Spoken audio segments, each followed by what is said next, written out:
கர்த்தருடைய பரிசுத்த நாமத்திற்கு மகிமை உண்டாவதாக. தேவன் அருளியப்பம் மினிஸ்ட்ரி மூலமாக உங்களோடு தொடர்பு கொள்வதிலும் இந்த மகிழ்ச்சி அடைகிறோம்.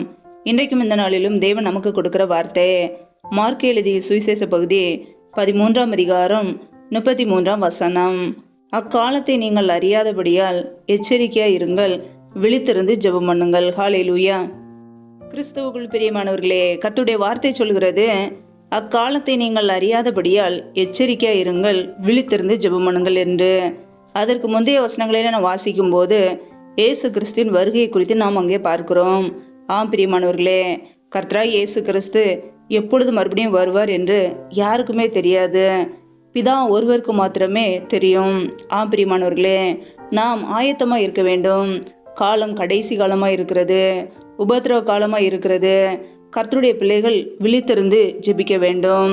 ஆம் பிரியமானவர்களே, ஒவ்வொரு நாளும் கர்த்தருடைய பிள்ளைகள் ஜெபத்திலே காத்திருந்து ஒவ்வொரு நாளும் விழித்திருந்து நாம் ஜெபிக்கும் பொழுது மாத்திரமே கடைசி காலத்திற்கு கர்த்தருடைய வருகைக்கு ஆயத்தமாக்கப்பட்ட பிள்ளைகளாய் நாம் மாற முடியும்.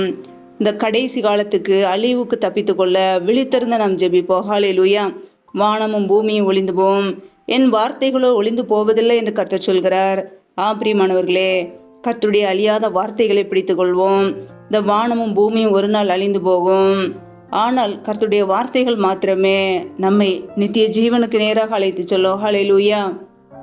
இந்த கடைசி கால உபத்திரவ காலத்திற்கு நாம் தப்பித்து கொள்ள, ஆபத்துகளுக்கு தப்பித்து கொள்ள, பிரச்சனைகளுக்கு தப்பித்து கொள்ள எப்பொழுதுமே கர்த்தருடைய பிள்ளைகள் விழித்திருந்து நாம் ஜெபிப்போம். பிரியமானவர்களே, ஒவ்வொரு நாளும் நாம் ஜெபிக்கிறோமா? தேவனோடு தொடர்பு கொள்கிறோமா? காத்திருக்கிறோமா? நம்மை நாமே ஆராய்ந்து பார்ப்போம். காலம் கடைசியாக இருக்கிறது. அநேக மரணங்களும் உபத்திரவங்களும் பாடுகளும் பிரச்சனைகளும் அதிகமாக கொண்டு இருக்கிறது. அப்படிப்பட்ட காலத்தில் இருக்கிற நாம் எப்பொழுதுமே நாம் விழித்திருந்து ஜெபித்து தேவனோடு தொடர்பு கொண்டு கர்த்தருடைய வருகைக்காக ஆயத்தமாகுவோம், மற்றவர்களையும் ஆயத்தப்படுத்துவோம். கர்த்தர் நம்மோடு கூட இருந்து நம்மை பாதுகாத்து வழி நடத்துவார். ஹல்லேலூயா.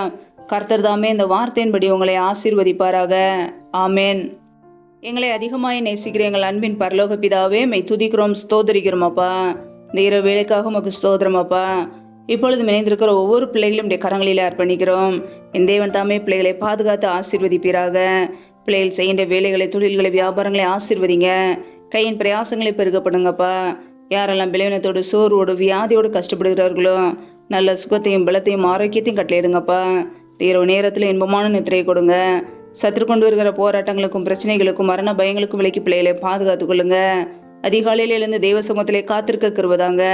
முற்றிலுமாக தாழ்த்துகிறோம். இயேசு கிறிஸ்து மூலம் ஜெபிக்கிறோம் ஜீவனுள்ள நல்ல பிதாவே. ஆமேன். கர்த்தர் தாமே உங்களையும் உங்கள் குடும்பங்களையும் ஆசீர்வதிப்பாராக. ஆமேன்.